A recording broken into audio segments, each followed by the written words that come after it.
So Siragadikka ஆசை 30th December episode. நேற்று சில 5 கொஸ்டின்ஸ் நம்ம விவாதம் பண்ணியிருந்தோம். அதில் ஒரு கொஸ்டின் வந்து டேரக்டர் அதாவது என்ன பண்ணியிருக்காரு அப்படின்னா, ஸ்ருதியோட வீட்டில் ஸ்ருதி அதை சொன்னதாகவும் அதில் இருந்து ரோஹிணிக்கு பிரச்சனை வரதாகவும் நம்ம பேசியிருந்தோம். எஸ்னா என்ன, நோனா என்ன அப்படின்ட்டு. இப்போ இது சம்மந்தமாக தான் இன்றைக்கி வீடியோ இருக்குது. பயங்கர ஃபென்டாஸ்டிக்காக இருக்குது. ஸோ டைம் வேஸ்ட் பண்ணாமல் நம்ம வீடியோக்குள்ளே போயிடலாம். ஸோ மக்களே, this is KK's content. Welcome to the show.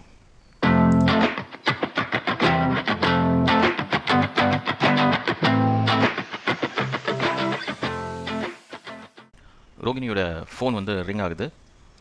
Phone எடுத்து ஹலோன்னு சொல்லும்போது அந்த பக்கத்தில் ஸ்ருதியோட அம்மா லைனில் வராங்க. ஸ்ருதியோட அம்மா என்ன கேட்குறாங்க, என்ன ரோகிணி, நான் கேள்விப்பட்டதெல்லாம் உண்மையா, ஏன் இந்த மாதிரிலாம் நடந்திருக்கு? அவங்க ரோகிணி கேட்குறாங்க, என்ன ஆண்டி நடந்துச்சு சொல்லுங்கள். இல்லை, இந்த மாதிரி நீ வந்து உங்கள் அப்பா மலேசியாவிலேருந்து அனுப்பிச்ச பணத்தில் தான் நீ வந்து ஷோரூம் வச்சேன்னு சொன்னேன். இப்போ என்னடானா உன்னுடைய மாமனாருடைய ரிட்டையர்மெண்ட் பணத்தில் தான் நீ ஷோரூம் ஆரம்பிச்சுன்னு சொல்லி சொல்கிறாங்க எல்லோரும் அப்படின்னோடனே ரோகிணிக்கு அந்த பக்கத்தில் செம்ம கோவம் வருது.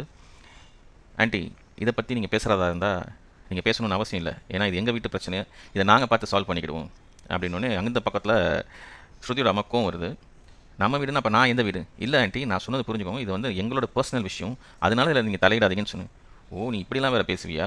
எடுத்தது உன்னுடைய மாமனாரோட பணம், திருடினது உன்னோட மாமனாரோட பணம், யாருக்குமே சொல்லாமல் போனது உன்னோட மாமனார் பணம், ஆகக்கூடிய அந்த பணத்தை எடுத்து நீ செலவு பண்ண அப்படின்னு நான் சொன்னால் அது உனக்கு குற்றமாக தெரியுதா? என்ன பேசிக்கிட்டு இருக்க அப்படின்னு அவங்களுக்கு ரோகிணிக்கு அந்த ரொம்ப கோவம் வந்து, இப்போ நான் என்ன செய்யணுன்றீங்க? எல்லாத்தையும் வந்து மன்னிப்பு கேட்கணும்னு சொல்கிறீங்களா? இது எங்கள் விஷயம், நீங்கள் ஃபோனை வைங்கன்னு சொல்லிட்டு ஃபோனை டக்குன்னு கட் பண்ணிடுறாங்க. ஃபோனை கட் பண்ணி தூக்கி போட்டோன்னே என்ன செய்கிறதுன்னு தெரியல.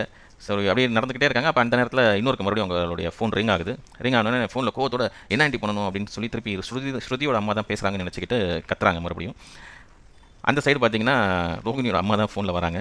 அப்போ அவங்க கேட்குறாங்க, என்ன ரோகிணி, என்ன ஏன் இப்படி பரபரப்பாக கத்துற? நீ தான் ஆமா அது?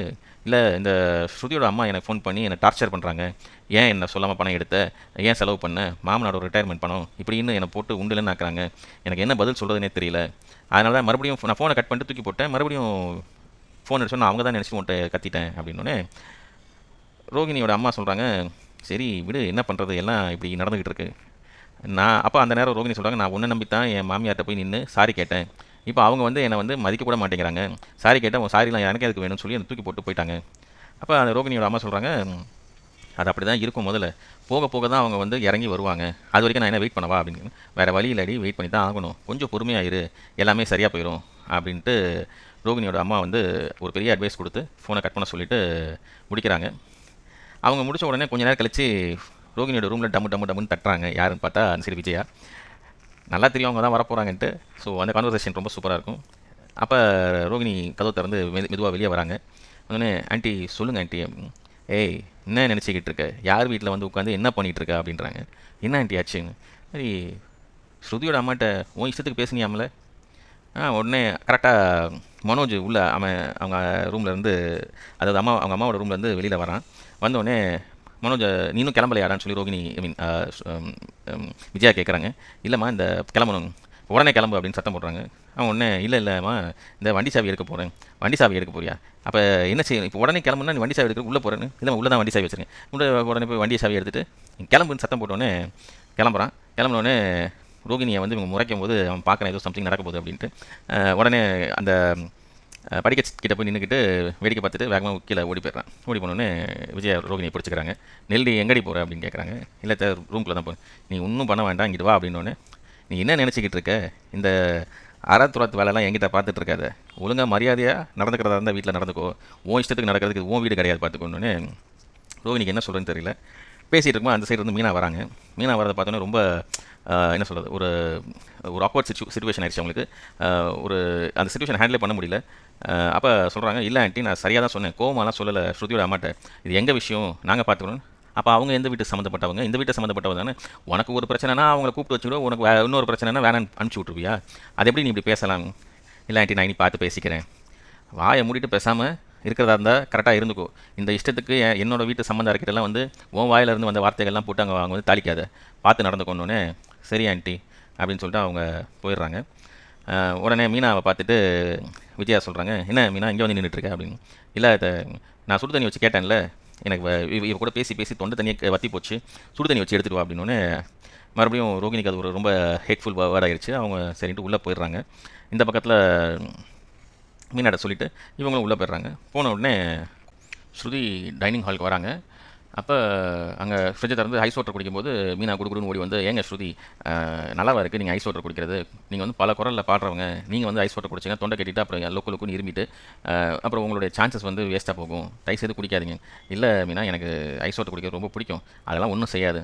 இல்லை இல்லை, நான் உங்களுக்கு சீரக தண்ணி வச்சு தரேன், நீங்கள் இதை உள்ள தூக்கி வைங்க அப்படின்னு சொல்லிட்டு வச்சிடறாங்க. வச்சோடனே அந்த சைடு இவங்க பேசுகிறத வந்து ரோகிணி அவங்க ரூம்குள்ளே வந்து கேட்டுறாங்க. கேட்டோடனே குடுகுடுன்னு வெளியே ஓடி வந்து, ஸ்ருதி அப்படின்னு சொல்லி ரோகிணி கேட்டோன்னே ஸ்ருதிக்கு சொல்லுங்கள் அப்படின்றாங்க. என்ன உங்கள் அம்மாவுக்கு வேறு வேலை இல்லையா? எனக்கு ஃபோன் அடித்து பேசிகிட்டு இருக்காங்க, உங்களுக்கு இதே வேலை தானே, இங்கே என்னெல்லாம் நடக்குதோ அவ்வளோத்தையும் போய் உங்கள் அம்மாட்ட சொல்லுவீங்களா அப்படின்னு சொல்லி ஸ்ருதிகிட்ட பேசும்போது ஸ்ருதிக்கும் வந்துடுது. ஆமாம், இந்த வீட்டில் நம்ம சம்மந்தமாக எல்லாமே நடந்துகிட்டு இருக்கு. இப்போ உங்களோட பெட்ரூமில் நடக்கிற பர்சனலாக நான் எதுவுமே சொல்லலையே. இந்த வீட்டில் லிவிங் ரூமில் இந்த மாதிரி பிரச்சனை நடந்துகிட்டு இருக்கு. அப்போ அதை சொல்லலாம்ல, ஒன்றும் தப்பு இல்லையா? அதில் உங்களுக்கு என்னங்க பிரச்சனை? இல்லை, இது ஏன் சம்மந்தப்பட்ட விஷயம், உங்கள் சம்மந்தப்பட்ட விஷயம் பர்சனலாக இருந்தால் தான் சொல்ல தேவையில்லை. இது பர்சனல் கிடையாது, ஹாலில் நடு வீட்டில் நடந்துகிட்டு இருக்கு இந்த இன்சிடென்ட். அப்போ இதில் ஒன்றும் தப்பு இல்லையே, சொல்லலாமே. பாஞ்சிக்கிட்டு சண்டைக்கு வராங்க ரோகிணி. நீங்கள் இந்த மாதிரிலாம் பண்ணுற வேலை வச்சுக்கிறாதீங்க, இது நல்ல வேலை, உங்கள் அம்மாட்ட சொல்லி வைங்க. யாருங்க எங்கள் அம்மாட்ட நீங்கள் என்னங்க சொல்லி வைக்க சொல்கிறீங்க? எங்கள் அம்மாட்ட நான் இப்படி தாங்க சொல்லுவேன், உங்களுக்கு என்னங்க பிரச்சனைன்னு சண்டை முத்தி போகுது. மீனாக்கு என்ன பண்ணுறதுனே தெரியல, அதை ஹேண்டில் பண்ணுறதுக்கே கஷ்டப்படுறாங்க. அப்போ மீனா சொல்கிறாங்க, நிப்பாட்டுங்க, ரெண்டு பேரும் சண்டை போட்டுக்கிட்டே இருக்காதிங்க அப்படின்னு. மீனா கிட்ட வந்து ரோகிணி வந்து சொல்கிறாங்க, விடுங்க ரோகிணி, சரியாக போயிடும், இது இப்போ இந்த இந்த இந்த இந்த விஷயத்தை நீங்கள் சாதாரணமாக எடுத்து விட்டுருங்க, அவங்க ஏதோ சொல்லிட்டாங்க, இனிமேல் சொல்ல மாட்டாங்க, விட்டுருங்க அப்படின்னு. ரோகிணிக்கு அது பொறுக்கலை. நீங்கள் பேசாமல் இருங்க மீனா, உங்கள் வாயில் எதையாவது பேசிகிட்டு இருக்காதிங்க, எனக்கு ரொம்ப கோவத்தில் இருக்கேன், இந்த மாதிரிலாம் இஷ்டத்துக்கு பேசிகிட்டு இருக்காதிங்க. ஸ்ருதி உடனே நடுவு போந்துட்டு, இப்போ உங்களுக்கு என்ன பிரச்சனைங்க? எங்கள் அம்மாட்ட சொன்னது என்ன பிரச்சனை? எங்கள் அம்மாட்ட நான் அப்படி தாங்க சொல்லுவேன், உங்களால் பண்ண முடிஞ்சதை பண்ணிக்கோங்க.